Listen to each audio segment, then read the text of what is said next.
Dans cette vidéo, je vais te partager les 5 erreurs à éviter si tu veux gagner de l'argent sur Internet. On entend beaucoup parler de liberté financière, comment gagner ses 10 000 premiers milliers d'euros par mois. Déjà, essaie de gagner 2 000 € tout seul et après on en reparle. Ensuite, on va te dire, ben voilà, je vais te montrer comment être un bon thérapeute qui attire des clients. On va te montrer comment créer une activité qui est 100% passive. Ah mais non, mais tu sais quoi, investis dans l'immobilier pour te libérer financièrement, c'est la solution. Mais non, fais du trading. Bref, on va te saouler avec plein de méthodes. Et aujourd'hui, mais tu ne sais pas vraiment par où commencer et c'est OK. Moi, ce que je peux juste te dire, c'est fais un travail de clarté. Qu'est-ce que tu veux vraiment? Le business en ligne, ce n'est pas fait pour tout le monde. C'est vrai qu'il y a les avantages, hein. On va pouvoir décorréler son temps de l'argent que l'on gagne, mais il faut avoir envie et être prêt à se responsabiliser, d'accord? À créer du contenu, à créer des offres, à créer des produits, à innover, d'accord, à faire de la recherche. Bref, les 5 erreurs à ne pas faire. Alors rapidement, qui je suis, voilà, moi c'est Geoffrey, enchanté. Ma mission, elle est simple, c'est d'aider les hommes et les femmes aussi à s'accomplir niveau pro et perso pour vivre une vie plus alignée, plus heureuse et plus libre.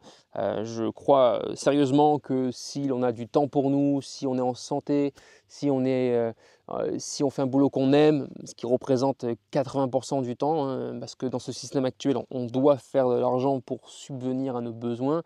On n'a pas tout gratuitement et heureusement, il faut bien qu'il y ait un système pour qu'on puisse fonctionner, ne pas se taper sur la gueule. Eh bien, on va devoir donc, pour vivre heureux, optimiser sa santé, gagner en clarté sur soi. Comme disait l'autre, Socrate, connais-toi toi-même, c'est important. Aussi pour avoir confiance en soi, hein, parce que je me connais, alors je suis capable et je m'autorise à briller. Et puis ensuite, on va devoir apprendre la vente, hein. La vente, c'est utile pour tout, pour attirer l'amour, pour attirer un partenaire, pour attirer un collaborateur, pour attirer une entreprise, pour donner envie à l'autre, hein, de travailler avec nous, de construire avec nous. Ok? Mon histoire, elle est simple. J'ai fait de la vente en porte-à-porte. J'ai vendu des tableaux. Je te raconterai un jour cette histoire, c'est assez drôle. J'ai vendu des tableaux chez les gens, des contrats d'électricité. J'ai fait mon premier business, c'était un business en séduction qui existe toujours, hein. Je vends toujours des formations en séduction, elles sont toujours accessibles. J'ai été télévendeur puis commercial pour de nombreuses entreprises jusqu'à me développer dans une entreprise où j'ai été coach de coach, donc je formais les coachs, j'étais coach chez eux, hein, parce que moi mon métier de cœur c'est de coacher. Très rapidement chez eux je me suis démarqué, je suis devenu le coach numéro 1 de la compagnie et puis j'ai formé les coachs en interne pour être formateur après et ensuite je suis passé responsable carrément du pôle coaching, hein, donc on appelle ça le Head of Product, donc je délivrais, je m'assurais de la bonne délivrabilité du coaching et donc je formais les coachs en interne pour coacher correctement les clients. Donc on coachait à peu près 2000 clients par an et j'ai pu avec eux améliorer le coaching des clients.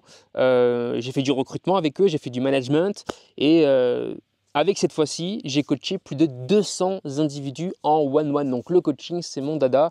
J'ai fait longtemps du coaching, ce qui m'a permis d'avoir vachement de recul sur l'humain, sur ses intérêts, sur ses blocages, sur ses peurs, sur ses doutes. Voilà, j'encourage à quiconque qui veut monter une activité en ligne à démarrer par du coaching. À s'entretenir en tout cas avec de l'humain parce que c'est le meilleur moyen de comprendre les besoins et de délivrer une solution ensuite sur mesure, une solution qui fonctionne, hein. Pour gagner de l'argent, il faut que ta solution réponde à un besoin, sinon tu ne gagneras pas d'argent. Les difficultés, bon, tu les connais, hein, je me les suis marquées, mais bon, difficultés pour faire de l'argent, pour épargner, pour vivre selon tes envies, selon tes besoins, pour acheter un truc qui te fait plaisir, partir en voyage. Tu vois, tu es libre financièrement et temporellement, hein, mais financièrement, c'est pareil, ça rejoint la temporalité parce que quand tu as de l'argent, si tu as beaucoup d'argent demain, bah, tu peux te dégager du temps parce que tu vas payer les gens pour travailler pour toi, tu vas arrêter de travailler pour un patron, donc tu auras plus de temps, bref. Mais ce qui définit pour moi la liberté financière, c'est la capacité à changer de vie du jour au lendemain. Tu vois, demain, si je dis il faut qu'on parte au Brésil, ce qu'on va faire là en octobre, bam, je peux. Je prends un billet d'avion, je pars. Je ne dépends de personne. je peux aller où je veux, quand je veux, partout dans le monde. D'ailleurs, ça connectera avec ceux qui me suivent depuis longtemps. J'ai toujours voulu vivre ma vie de choix, d'accord? Au début, c'était vivre ma vie de choix amoureuse. Je voulais choisir ma partenaire. Maintenant, et ça a toujours été comme ça, hein, après avec l'argent, je veux avoir de l'argent pour vivre ce qui compte pour moi, pour être au contrôle de ma vie et pas dépendre d'un patron, d'un endroit fixe, d'une ville. Non, non, je veux pouvoir être mobile parce que pour moi, c'est une forme de sécurité. Parce que j'ai de l'argent, parce que je ne dépends pas d'un patron, parce que je ne dépends pas d'une ville, eh bien, je peux décider ce qui est le mieux pour moi. Et j'ai vu l'importance de la liberté financière au moment du Covid, croyez-moi, parce que là, j'ai vu des gens qui perdaient leur boulot, clairement, et pendant cette phase, eh bien, quand on a de l'argent, quand on est libre financièrement, on peut se réinventer, on peut partir. Moi, j'ai déménagé, j'ai quitté ma ville pour faire des choses qui m'intéressaient davantage et qui me mettaient en sécurité. C'est là que je suis parti au Brésil d'ailleurs. Bref, l'erreur numéro 1, on est parti, on va discuter du coup des erreurs à ne pas faire pour gagner de l'argent. Juste avant de commencer, je ne sais pas si je t'en ai parlé, mais tu peux rejoindre ma masterclass Sortir du salariat. Tu vas découvrir les 3 étapes pour sortir du salariat et commencer à vivre ta liberté en gagnant de l'argent sur Internet. Alors l'erreur numéro 1, c'est de lancer sa propre marque.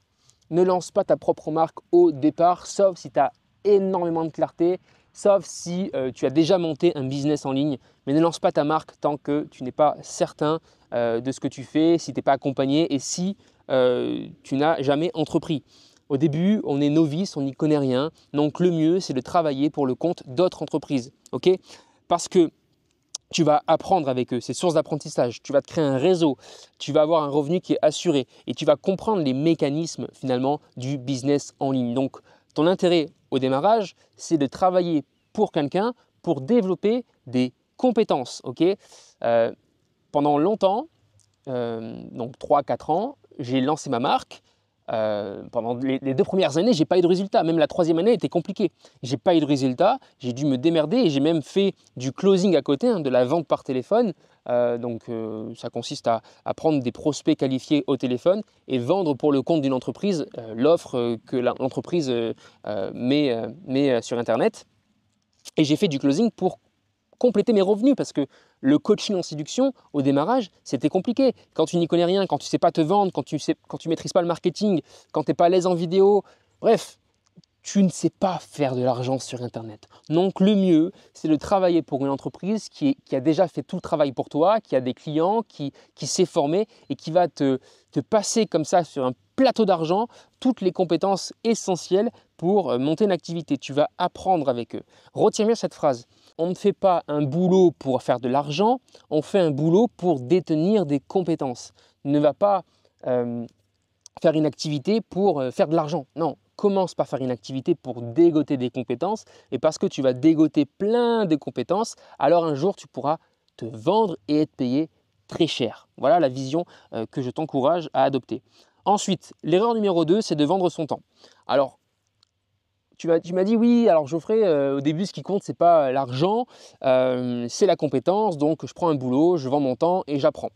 Il est vrai que c'est judicieux si tu démarres, si tu n'as pas un CV qui peut te mettre en avant. Par contre, c'est parfois intéressant selon les besoins de l'entreprise, selon si elle est en recherche active, si elle manque d'effectifs, de non pas vendre ton temps, mais te vendre au forfait. Vendre son temps, c'est se soumettre aux décisions de l'entreprise. Tu passes ton temps dans l'entreprise et donc tu es payé. A l'inverse, vendre un forfait, c'est arriver avec une offre de proposition et c'est intéressant, d'autant plus si tu as un CV, si tu as un CV qui est costaud, c'est d'autant plus intéressant de vendre un forfait, de proposer un forfait parce que en vendant ton temps, tu vas être limité en termes de revenus. Si tu fais 8 heures et que tu es payé 10 € de l'heure, à la fin de la journée, tu as 80 €. Point barre, pas plus. Et donc, tu dois investir du temps pour l'entreprise pour gagner de l'argent. Or, nous, ce qu'on veut, c'est se libérer du temps. Ce qu'on veut, on va se l'avouer, hein, bien sûr, c'est de travailler moins ou plus efficacement et gagner plus. De travailler mieux, on dira plutôt, pour gagner plus. Okay ?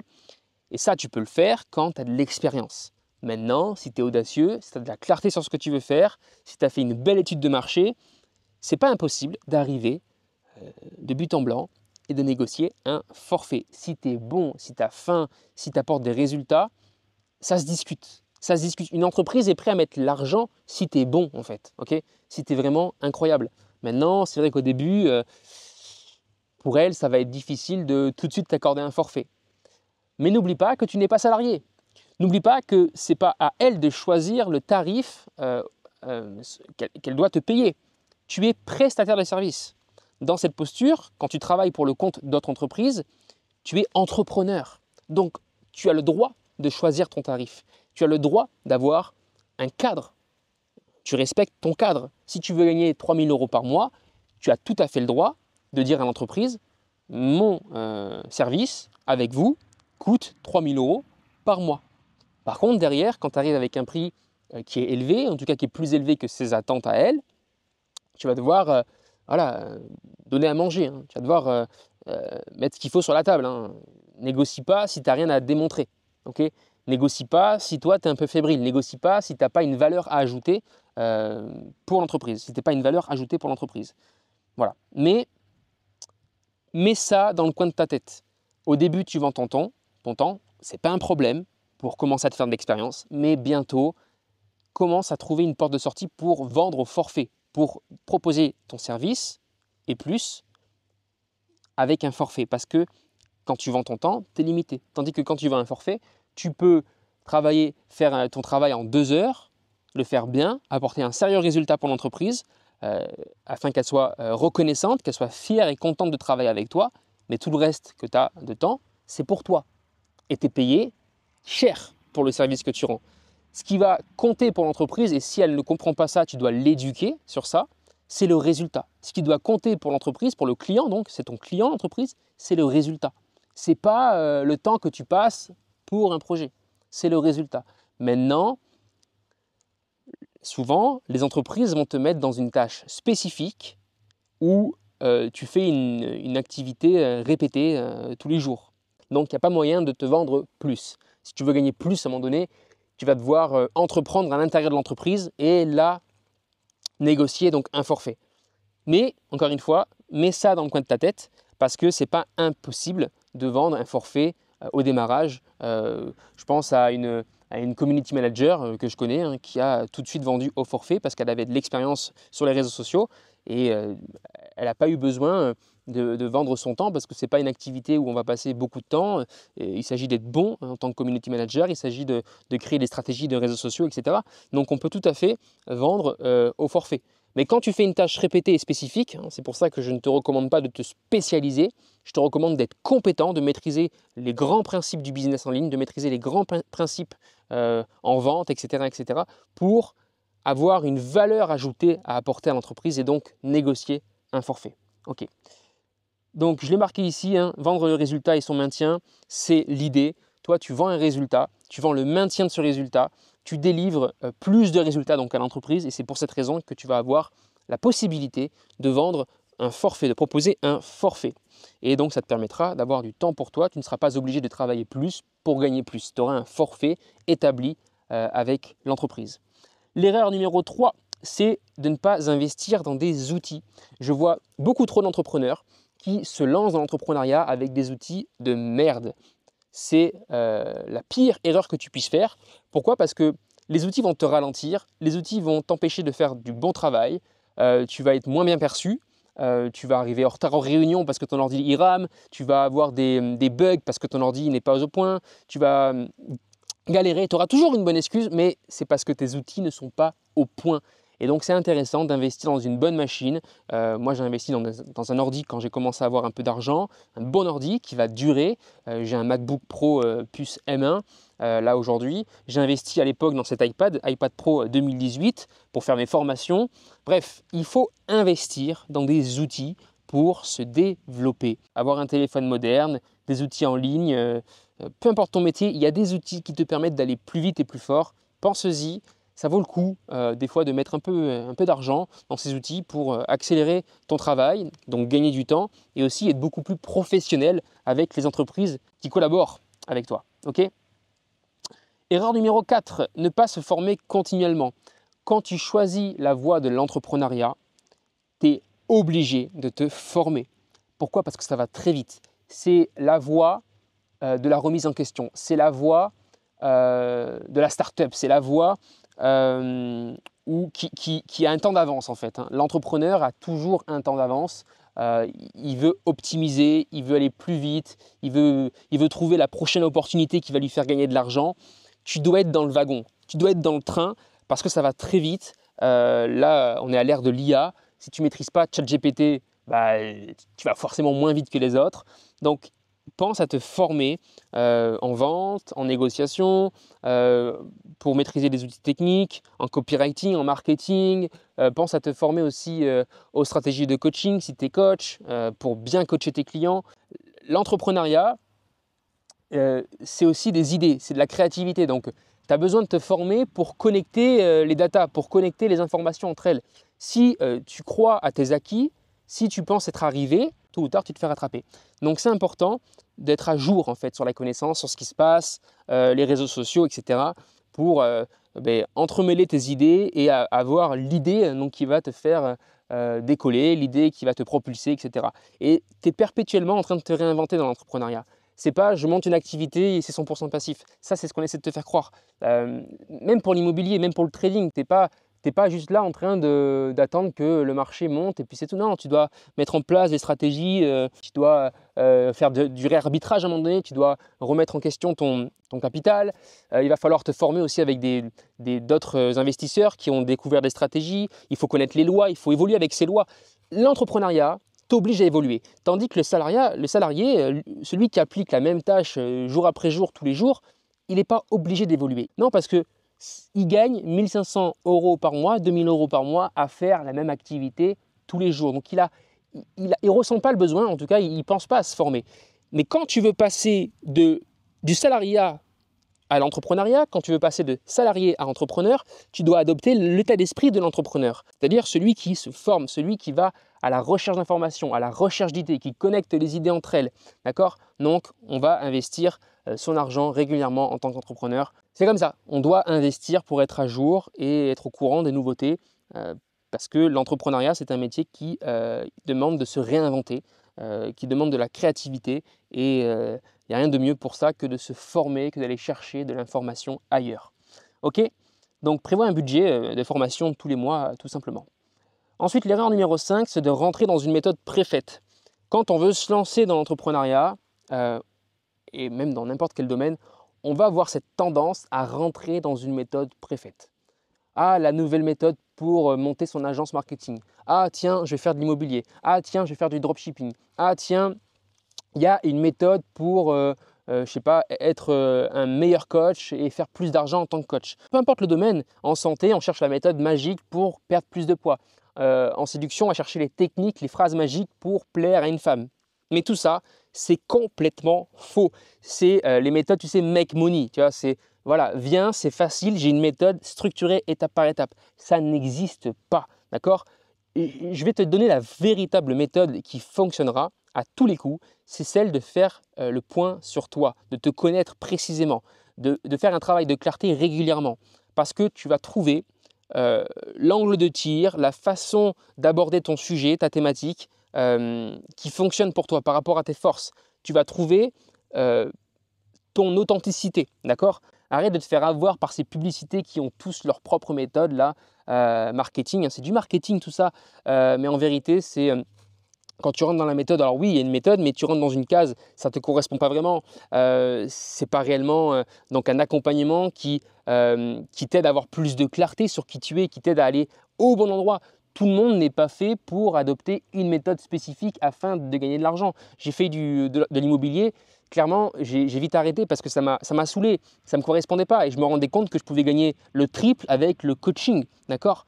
Même plus encore, ok? Parce que pour avoir 500 € de cash flow, pour ceux qui veulent savoir, pour ceux qui connaissent, pardon, 500 € de cash flow, voilà, tous les mois avec un bien qui est payé donc par le locataire, hein, c'est tout l'intérêt. Il faut faire énormément de visites, il faut avoir du réseau dans tous les sens, il faut aussi rester en France parce que j'investis en France, si j'investis. Et ça ne me correspondait pas. Donc, qu'est-ce qui te correspond à toi, tu vois? Moi, ça ne me correspondait pas de rester en France, d'être fixe quelque part, hein, je veux être libre. Ça ne me correspondait pas de gagner seulement 500 € de cash flow, d'avoir un bien immobilier, de devoir l'entretenir, d'avoir tout un tas de collaborateurs pour pouvoir gérer cette opération. Je voulais déléguer à un moment donné pour pouvoir voyager, mais c'est compliqué de déléguer, donc ça mord sur mon cash flow. Non, et je me suis rendu compte que les 500 € de cash flow, je les faisais facilement avec le coaching, même plus encore. Parce que je suis bon dans le coaching, parce que je sais coacher, parce que j'ai fait ça pendant 10 ans, d'accord? Donc voilà en quoi c'est essentiel de miser sur soi, de ne pas rentrer dans une méthode préfaite, tout simplement. Parce que sinon, tu vas te casser les dents, voilà, tu vas te sentir désaligné et ce n'est pas ce que tu veux, ok? Donc, s'assurer qu'on est réellement accompagné par un être humain quand tu prends un accompagnement, quand tu fais une formation, etc. Sauf si c'est une formation et que c'est établi, qu'il y a un plan dédié. Bon, ben là, assure-toi que c'est la bonne formation faite pour toi. Mais autrement, si tu fais un accompagnement, si tu fais un coaching ou quoi, assure-toi qu'il y a un vrai humain derrière qui va t'écouter, prendre en considération tes blocages, tes peurs, tes doutes pour construire le plan fait pour toi, ok? Qui va miser avant tout sur ton unicité finalement, ok? C'est fondamental, sinon tu vas te casser les dents, tu vas perdre du temps et tu vas être déçu. Et le meilleur moyen d'abandonner, c'est d'être déçu comme ça, d'investir de l'argent, du temps dans des méthodes, dans des stratégies qui ne te correspondent pas. Et donc parce que tu es déçu, parce que tu n'as pas de résultat, bah, tu lâches, tu t'abandonnes, tu vois. Ah, ça ne marche pas. Mais en fait, tu n'as juste pas trouvé le système qui te correspond. Tu n'as juste pas trouvé ton unicité avec le système qui correspond à ton unicité. Et pour ça, surtout quand on débute, bah, c'est préférable d'être accompagné par un humain, notamment quelqu'un qui sait coacher les humains, qui aime coacher l'humain. Avant de faire des formations en séduction, avant de mettre mes formations en séduction, tu sais, en ligne sur Internet, j'ai pas eu ces idées comme ça du jour au lendemain. J'ai pratiqué, donc j'ai fait de l'humain forcément, mais surtout j'ai coaché des humains pour comprendre les peurs, pour comprendre les blocages, afin ensuite de retranscrire ça dans une formation. Ok? Voilà, c'est tout pour cette vidéo, c'est déjà pas mal. Le cadeau, ben, tu le connais, hein, c'est la masterclass gratuite pour sortir du salariat. Je ne vais pas te promettre de gagner 10 000 € par mois. Non, loin de là, je vais te permettre de trouver ton premier job en ligne, d'accord? De trouver ton premier job en ligne, de faire tes preuves et ensuite de renégocier peut-être tes contrats ou même d'entrée de jeu de négocier un forfait pour gagner beaucoup d'argent au moyen d'une entreprise pour laquelle tu travailles dans une activité qui te plaît. Et pour ça, je propose du coaching, bien évidemment, à ceux que ça intéresse. Sur ce, à très vite, télécharge la masterclass, c'est dans la description et on se dit à une prochaine autrement sur YouTube. Ciao, ciao, à bientôt.